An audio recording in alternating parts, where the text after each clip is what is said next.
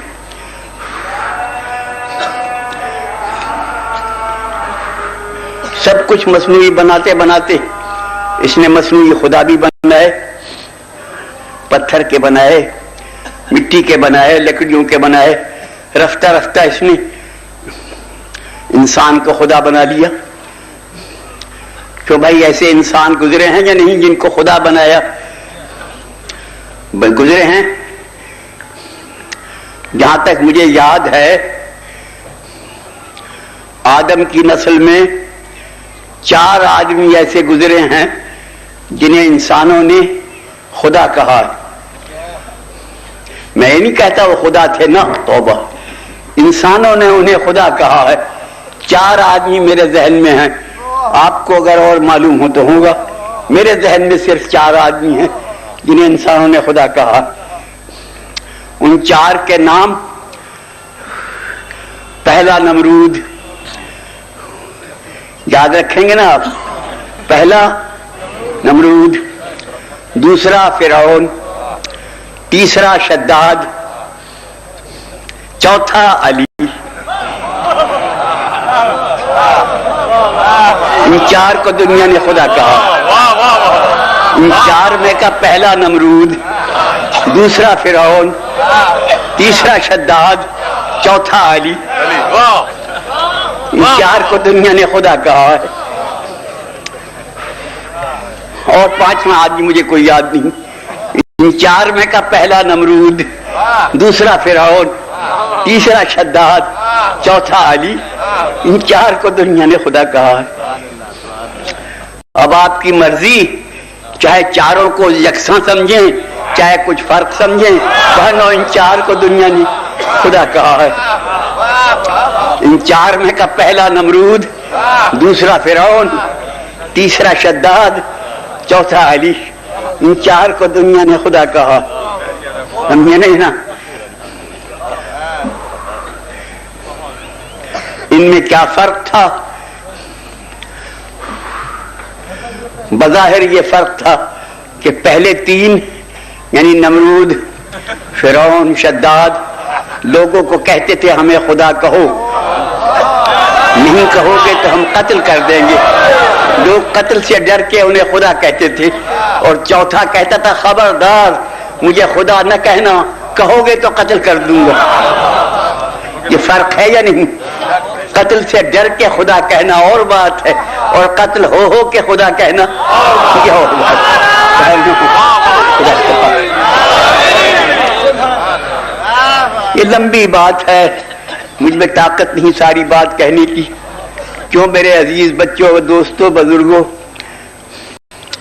وہ انسان اعظم، وہ عالی دماغ و عالی ظرف انسان جو لوگوں کے بنائے سے خدا نہیں بنتا، وہ لوگوں کے بنائے سے خلیفہ بنے گا، بادشاہ بنے گا. انسان کی عادت ہے اگر اسے کچھ بنایا جائے تو وہ بن جاتا ہے. تو میں اپنی بات بتاؤں، میری گواہی دیں گے وہ حضرات جو میرے ساتھ یہاں رہے ہیں 40-45 سال. جب میں شروع میں ممبر پہ بیٹھا تو کسی نے مجھے کہا قبلہ. میں کہا توبہ توبہ توبہ توبہ، میں قبلہ نہیں ہوں، مجھے نہ کہنا. پھر کسی نے پھر اسے ٹوک دیا. جب 2-4 مہینے گزرے لوگ کہتے رہے تو میں چپ ہو گیا کہ شاید ہوں ہی. اس طرح بن جاتے ہیں بننے والے لوگ، بنا دیتے. اور 2-4 سال گزرنے کے بعد تو یہ حالت ہو گئی کہ کوئی نہیں کہتا تو برا معلوم ہوتا ہے. اس طرح اب پنجاب میں مجھے محبت سے قبلہ کہتے ہیں. میں پنجاب میں قاف کی جگہ کاف بولا جاتا ہے، قبلہ کی جگہ قبلہ کہتے ہیں. وہ بڑے پیار سے کہتے کی بلا ہے. ہم یہ کہتے ہیں, میں بڑا خوش ہو جاتا ہوں, چلو بنایا تو صحیح, کچھ ہوا تو صحیح. اس طرح بن جاتے ہیں بننے والے. لوگوں نے خدا بنایا, بن گئے. نمرود کو پتا تھا میں خدا نہیں ہوں, مگر لوگ جو کہتے تھے, چلو کہتے جو ہیں ٹھیک ہے. فرعون کو پتا تھا میں خدا نہیں ہوں, مگر لوگ جو کہتے تھے بن گئے. اس طرح بن جاتے ہیں بننے والے, لوگ بنا دیتے ہیں.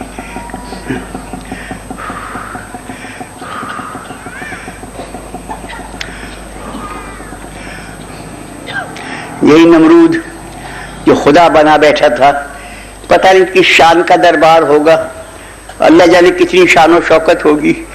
آخر خدا جو بن گیا تھا, اس کے دربار میں ایک بیچارہ غریب آدمی, غریبانہ لباس پیش ہو گیا ابراہیم نامی.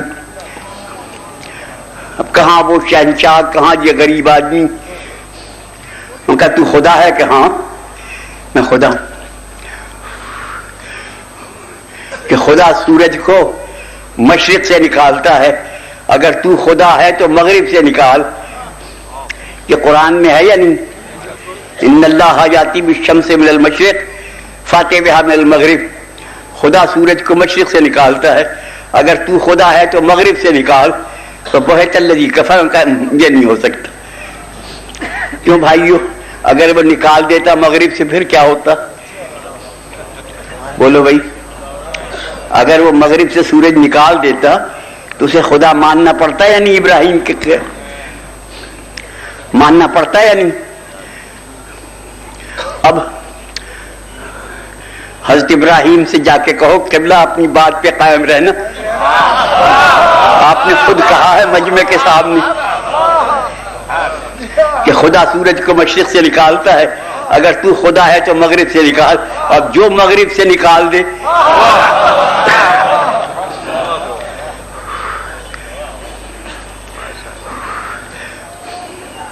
بزرگان من مغرب سے سورج کو پلٹایا, نکالا, مگر کمال یہ کیا کہ اس سورج کے واپس کرنے سے پہلے نماز قضا کر دی. ادھر سورج پلٹا, ادھر نماز شروع کر دی, تاکہ سورج کے مغرب سے نکلنے میں لوگ مجھے خدا نہ کہہ دے, عابد کہیں, معبود نہ کہیں. عبادت شروع کر, نماز شروع کر دی. باہر نہ ہو. انسان سب کچھ بنتا ہے, انسان انسانوں کو بنا لیتے ہیں, سب کچھ بنا لیتے ہیں. خدا نے کیا کیا کچھ بناتے ہیں مجھے تو تفصیل آتی. انسان نے جھوٹے بادشاہ بنائے, جھوٹے عالم بنائے, جھوٹے وزیر بنائے, جھوٹے امام بنائے. حد یہ ہے کہ جھوٹے خدا بنائے. مگر ایمان کی بات یہ ہے کہ ہر ایک کی نقل انسان نے اتاری, خدا کی, رسول کی, امام کی, سب کی. مگر ایسا کوئی مائی کا لال آج تک پیدا نہیں ہوا جو حسین بن کے دکھا دے. حسین کی نقل کوئی نہیں اتار سکا, دوسرا حسین کوئی نہیں بنا سکا. آج تک دنیا میں دوسرا حسین نہیں بنا سکا کوئی. دوسرا خدا بنایا, دوسرے رسول بنائے, دوسرا حسین کوئی نہیں بنا سکا. کس کی ہمت ہے جوان بیٹے کے کلیجے سے برچی کھینچے, جو بچے کو تیر کھلائے, جو لاکھوں آدمی کے مجمع میں کھڑے ہو کے مسکرائے, جو قاتل کے خنجر کو دیکھ کر ہنسے, جو خود اپنے ہاتھ سے بندے غریبہ کھول دے. یہ صفت ہو تو حسین بنے. حسین نہیں بن سکا, سب کچھ بنے حسین.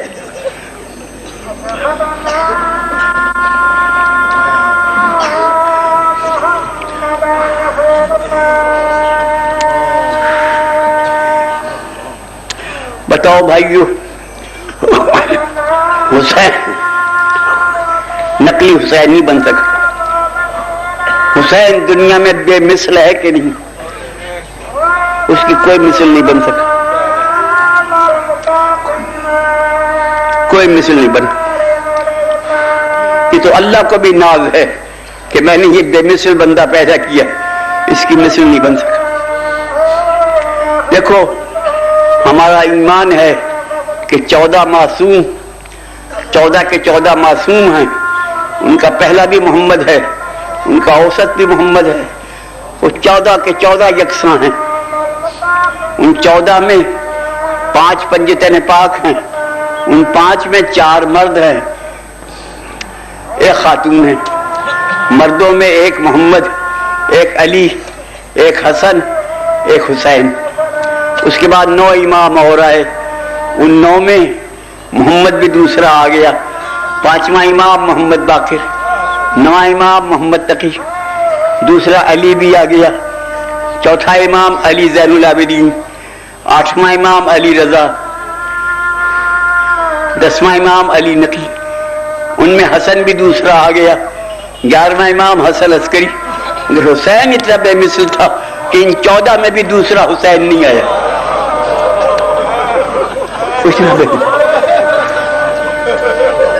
حسین دوسرا ہی پیدا ہوا نہیں، ایسا بے مثل انسان۔ اس نے دنیا بھر کی بے مثالی اس کے گرد اکٹھی ہو گئی۔ اب بتاؤ، میں مختصر کرتا ہوں، کبھی جب میری صحت تھی یہ مضامین بڑے لمبے بیان ہوتے تھے، اب تو بس کی بات نہیں رہی۔ بتاؤ تمام دنیا کے انبیاء میں حسین کا نانا بے مثل ہے کہ نہیں؟ بولو بھائی، بے مثل ہے۔ اور دنیا بھر کے اولیاء میں ولیوں میں حسین کا باپ بے مثل ہے کہ نہیں؟ دنیا بھر کی خواتین میں حسین کی ماں بے مثل ہے کہ نہیں؟ دنیا بھر کے ائمہ میں حسین کا بھائی حسن بے مثل ہے کہ نہیں؟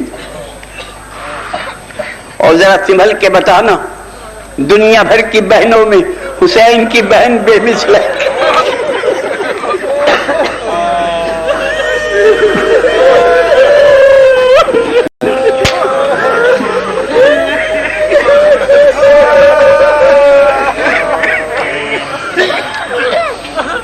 بتاؤ بھائی،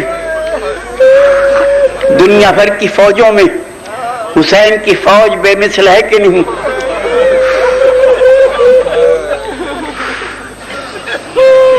بولو بھائی، دنیا بھر کے دوستوں میں حسین کے دوست بے مثل ہے؟ دنیا بھر کے دشمنوں میں حسین کے دشمن بے مثل ہیں یا نہیں؟ دنیا بھر کے علمداروں میں حسین کا علمدار بے مثل ہے کہ نہیں؟ اتنی بے مثالی کہیں گھٹی۔ آپ کو یاد ہوگا کبھی میں اپنی تقریر میں یہ فقرہ کہا کرتا تھا، اب تو میں بھول گیا، اتفاق سے اس وقت یاد آ گیا کہ دنیا میں سب سے بڑی شخصیت رسالت مآب کی، ان سے بڑا کوئی، پھر ان کے اصحاب، سبحان اللہ، رسول کے اصحاب کے شان میں لوگوں نے مذہب بنا لیے، کتابیں لکھ دی۔ کیا مجال ہماری جو رسول کے اصحاب کی شان میں کوئی لفظ کہہ سکتے؟ بڑے بزرگ تھے جنہوں نے ایمان کی دولت کے ساتھ رسول کی خدمت میں بیٹھے، جنہوں نے ایمان کی آنکھ سے رسول کو دیکھا، ان سے بہتر کوئی تھا ہی نہیں۔ مگر حسین کے اصحاب میں اور رسول کے اصحاب میں بظاہر یہ فرق نظر آتا ہے کہ میدان جنگ میں مصیبت کے وقت رسول اپنے اصحاب سے کہتے تھے آؤ، میں یہاں ہوں، ادھر آؤ، اور حسین کہتا تھا جاؤ۔ رسول کے اصحاب آؤ کہ سننے سے آتے نہ تھے، حسین کے اصحاب جاؤ سن کے جاتے نہ تھے۔ یہ فرق ساری دنیا نے دیکھ لیا، یہ جاؤ سن کے جاتے نہ تھے، وہ آؤ سن کے آتے نہ تھے۔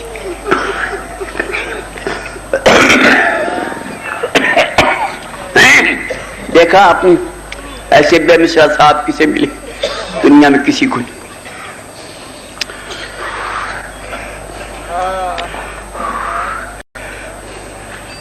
جب میں پچھلی دفعہ کربلا مولا گیا تھا تو میں نے عشرہ محرم وہیں کیا تھا کربلا میں. 10ویں محرم کو میں زری کے قریب بیٹھا تھا. ماتمی دستے آتے تھے ماتم کرتے ہوئے، اس دروازے سے آئے اس سے نکل گئے، نا کتنے دستے صبح سے آئے. جب ظہر کی اذان ہوئی تو نوجوانوں کا ایک دستہ آیا، کرتے انہوں نے اتار رکھے تھے، سینے پہ ماتم کر رہے تھے، بڑے حسین جوان تھے 15-20. وہ اندر آئے تو جتنا مجمع تھا سب ان کی تعظیم کو کھڑا ہو گیا. بڑے بڑے علماء اپنی آواز سے ان کو وہ زری کے چاروں طرف آ کے کھڑے ہو گئے. ایک ہاتھ سے انہوں نے زری پکڑ لی، ایک ہاتھ سے ماتم شروع کیا. دنیا رو رہی تھی اور ہر ایک ان کی. میں چونکہ اجنبی تھا میں نے پوچھا یہ کون لوگ ہیں جن کی عزت ہو رہی؟ تو مجھے بتایا کہ تمہیں یاد ہے کہ حسین کے اصحاب میں ایک سعید نامی بزرگ بھی تھے. میں کہا ہاں مجھے پتا ہے، وہ مسیب کے رہنے والے تھے. ٹھیک ہے، ان کا کیا واقعہ ہوا تھا؟ میں نے کہا جی مجھے جو یاد ہے یہ ہے کہ جب ظہر کا وقت ہوا تو انہوں نے حسین سے کہا مولا ظہر کا وقت ہے. مولا نے کہا بھائی ٹھیک ہے، خدا تجھے نمازیوں میں مشہور کرے، اس فوج سے کہو ذرا ٹھہر جائے 2 منٹ تو نماز پڑھ لے. مولا آپ نماز شروع کریں، میں آپ کے سامنے کھڑا ہوتا ہوں، کوئی تیر آپ تک نہیں آنے دوں گا.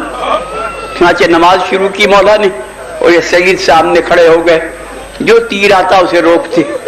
ادھر مولا نے سلام پھیرا، ادھر یہ گود میں گرے، تمام بڈھے جسم پہ تیر لگے ہوئے پسلیوں، اور گر کے کہا حل وفیت ابن رسول اللہ، رسول اللہ کے بیٹے آپ مجھ سے خوش ہیں میری وفا سے؟ امام نے فرمایا انت امامی فی الجنہ، جب میں جنت میں جاؤں گا تو میرے آگے آگے ہوگا. تو مولا میری ایک گزارش ہے کہ میرے بدن سے یہ تیر نہ نکالے جائیں، مجھے ان تیروں کے ساتھ دفن کیا جائے، میں جنت میں ان تیروں سمیت جانا چاہتا ہوں، میں تیرے نانا کے ہاتھ سے تیر نکل لوں گا. یہ اس نے فرمائش کی. وہ فرمائش کر کے کہنے لگا مولا پتہ نہیں کس نے میرا سر گود میں لے لیا. امام نے فرمایا سعید یہ میرے نانا ہیں، تیرے استقبال کو آئے ہیں. حضور کوئی میرے سینے پہ ہاتھ پھیر رہا، یہ میرے بابا حیدر کرار ہیں. قبلہ کوئی میرے بازو دبا رہا ہے، یہ میرے بھائی حسن ہیں. قبلہ کوئی میرے پیروں کے قریب ہے کہ سید ذرا پیر سمیٹ لے، یہ میری اماں فاطمہ ہے.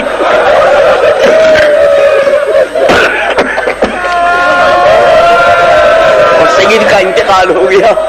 یہ واقعہ میں نے سن لیا. میں ٹھیک ہے، یہ نوجوان جو اب ماتم کر رہے ہیں یہ اسی سعید کی اولاد ہیں. یہ ہر سال عشرے میں ظہر کے وقت آتے ہیں اور یہ حسین کی زری پکڑ کے کہتے ہیں حسین ہم سعید کی اولاد ہیں، اٹھو ظہر کا وقت ہے ہمارے ہوئے. ایسے ساتھی، ایسے اصحاب، ایسے بزرگ کہاں کسی کو نصیب ہو. بس بھائیو میں اپنی گفتگو ختم کرتا ہوں. خدا اس مجلس کو قبول